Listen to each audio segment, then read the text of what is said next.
안녕하세요. 송파 이내가 한방병원의 김효은 원장입니다. 오늘은 스트레스와 전신 건강에 대해서 같이 이야기해보고자 합니다. 스트레스가 몸에 영향을 준다는 것을 알고 있는데 어떤 경로를 따라 전신 건강에 영향을 미치는지 생각해 보신 적이 있나요? 오늘 그 경로에 대해서 알아보고 스트레스로 인한 증상을 치료하는 방법에 대해 말씀드리고자 합니다. 스트레스가 우리 일상과 건강에 미치는 영향은 실로 크다고 하겠습니다. 스트레스가 인체에 미치는 영향에 대해서는 여러 학설이 있습니다. 그중 많이 알려진 것이 교감신경계 활성화 이론과 보신피질에서의 코르티솔 호르몬 분비 이론입니다. 스트레스는 정신적인 스트레스와 신체적 스트레스로 나눌 수 있습니다. 스트레스를 받을 때 우리는 어떤 행동을 취하게 될까요? 대표적인 것이 이 악물기라고 할 수 있습니다. 이를 악물면서 몸을 움츠리게 되죠.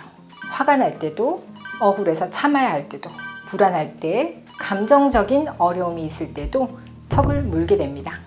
심지어는 잠을 자는 동안에도 무의식적인 긴장이 있을 때 이를 악물게 됩니다. 스트레스와 이 악물기로 인한 턱관절 긴장은 뗄래야 뗄 수 없는 관계에 있다고 봐야 합니다.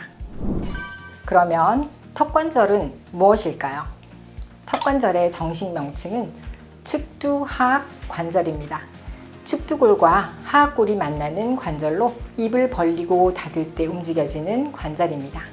이때 하악골은 경추 1, 2번 사이의 치돌기라는 돌기를 중심으로 움직입니다.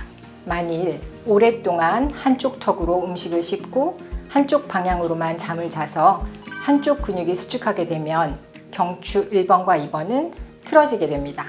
경추 1, 2번 안에는 경막이 붙어 있고 그 경막은 두개골부터 엉치뼈까지 연결되기 때문에 결국 뇌와 척추 전체의 문제로, 전신의 문제로 파급될 수 있는 것입니다.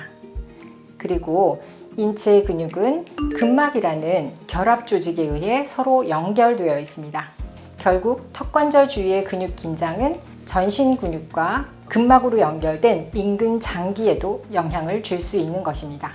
이것이 스트레스가 전신 증상을 일으키는 근거라고 할 수 있습니다.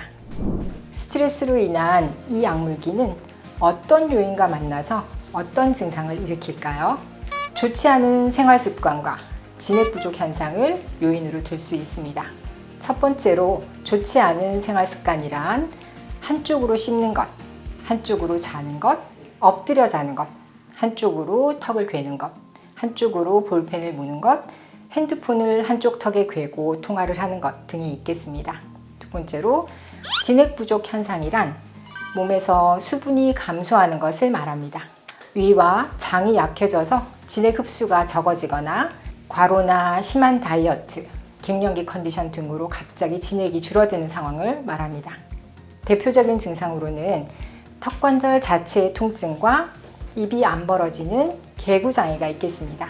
그 외에도 같은 방향에서의 편두통, 안면경련이나 감각 이상이 나타날 수 있고 이명도 나타날 수 있습니다. 턱과 경추는 연결되어 있기 때문에 경추성 어지러움도 동반될 수 있습니다.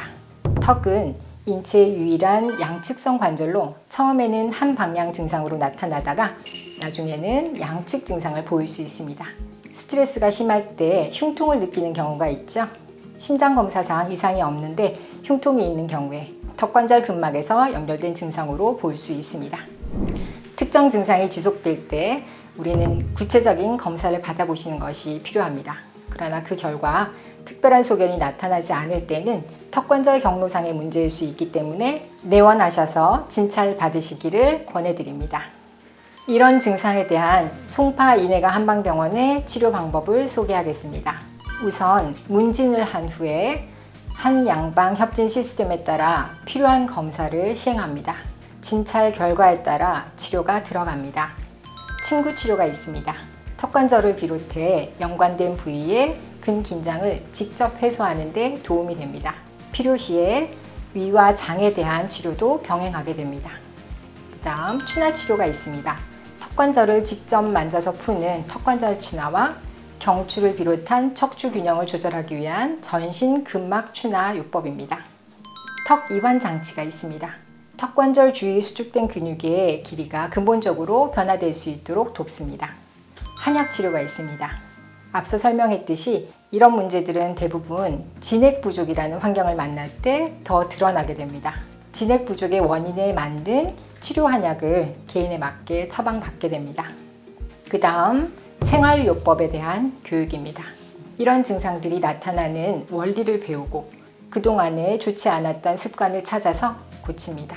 그리고 스트레칭, 마사지, 자세관리, 식사, 수면 습관 등을 체크받고 배우게 됩니다. 턱관절의 한의학적 치료는 여러 면에서 장점이 많습니다. 진액을 보강해서 뻣뻣한 근육이 회복될 수 있도록 돕고 턱관절과 연관 부위의 근육을 직접 자극하고 구조적 불균형을 조정할 수 있기 때문입니다.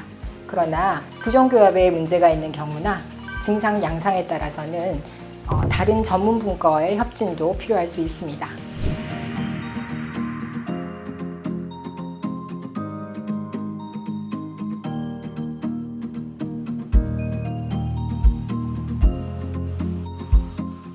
오랫동안 형성되어 온 문제인 만큼 치료 과정에서 상당한 인내가 필요합니다. 한번 생긴 경향성이 완벽하게 없어지지 않을 수도 있다는 것을 전제로 해서 계속 노력해야 합니다. 저는 환자분 본인이 치료의 주체가 되실 것을 강조합니다. 본인이 주체가 되고 다른 사람의 도움을 받아야 치료 효율이 높아지고 지치지 않기 때문입니다. 스트레스 관련 증상으로 힘들어 하셨던 분들의 궁금증이 오늘 조금이나마 해소되었으면 좋겠습니다.